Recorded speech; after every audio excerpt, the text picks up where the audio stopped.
Hi, I wanted to do a review today of this Flower Battle game. It comes in this box, all self-contained, an instruction sheet, a beautiful set of cards, and then this particular version of it, this is the 499th set that they produced out of 2020, I guess. So comes with a kind of a certificate of authenticity.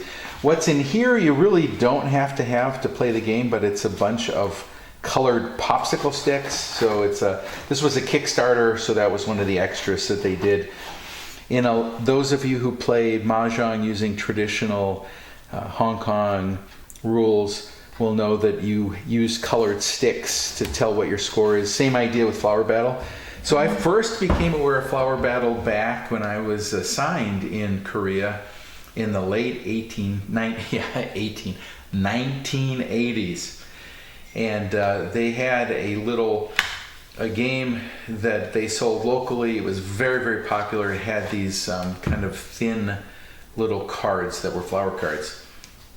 So I saw this and it reminded me of those cards, and look at the quality of these things. They're just absolutely gorgeous. Absolutely gorgeous. Beautiful artwork on them. High quality cards, and here they are divvied out by season.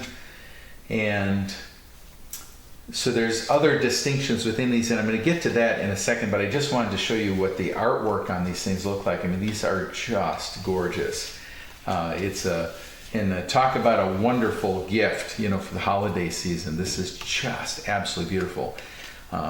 And honestly blew me away, because much nicer than what I was expecting. And the flower game in Korea, at least when I was there, like I say, back in the late 1980s, was super popular, and any little shop you went to, you could get a copy of them.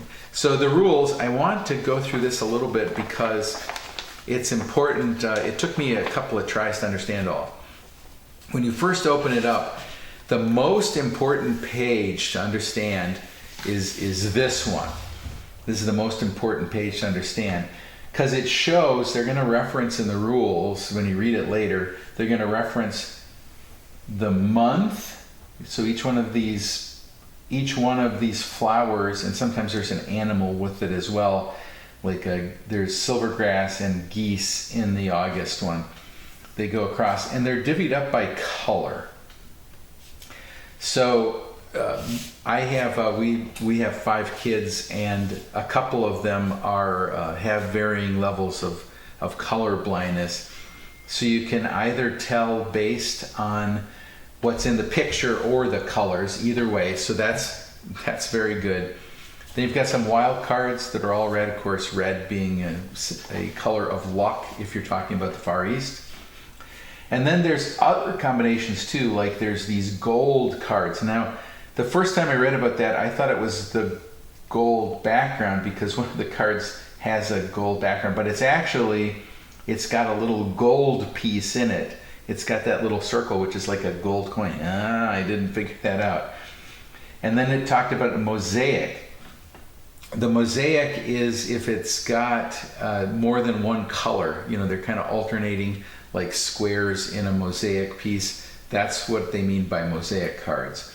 Ribbons are straightforward. They have actual and these would be paper in the original context. And then they talk about plain ones. They talk about plain cards as well, and that's all of these. So they're not gold, they're not mosaic, and they're not ribbons, and they just talk about plain cards.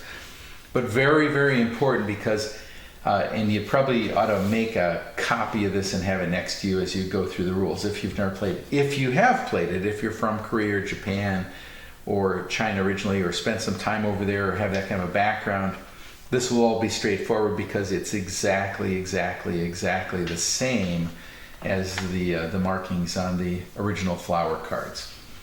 Then it talks about the layout.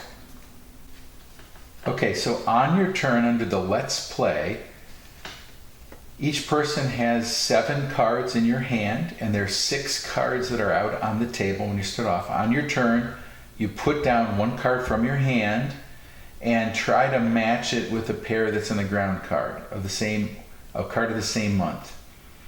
Then you flip a card from a flip pile, so there's a draw pile. You flip that to possibly match another ground card, so pure luck with that. If there's a match of the pairs, you collect them and you put them into your collection square.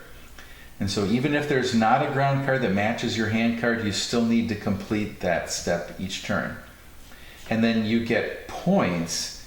Each round you get points. And so the first person to get 3 points wins that round. All right. And then it goes through all of the scoring.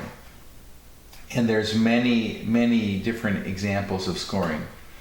So, for example, if on the ribbon cards, right, there's all different kinds of ribbons. There's a red set, there's a blue set, there's a solid red set with no numbers in them. And then there's mosaic sets, so if you get different number of birds in the mosaics, you get a certain number of points. All of them have different point values. But again, the first person to get to 3 points is going to win that particular round. And there's different things. So you can get 2 points, you can get 1 point, you can get 4 points, or even more, depending on that. Once you get used to the basic rules, you can add wild cards, and then you can also add all of these additional rules. All these additional rules came from the regional variations of the flower game that are in the different provinces of Korea, as well as in Japan. So, all in all, an absolutely wonderful game. Very classy looking. I love the cards. They're works of art. It's pretty easy to learn the basic version of it, but lots of room for expansion. And no two games of this are going to be alike, because there's so many different ways to score, and just the combinatorial set of different sets of cards you can have in your hand can be out on the board, etc. And your play is going to depend on the strategy of your neighbors as well. So really wonderful, fun game, and I highly recommend it. 5 stars.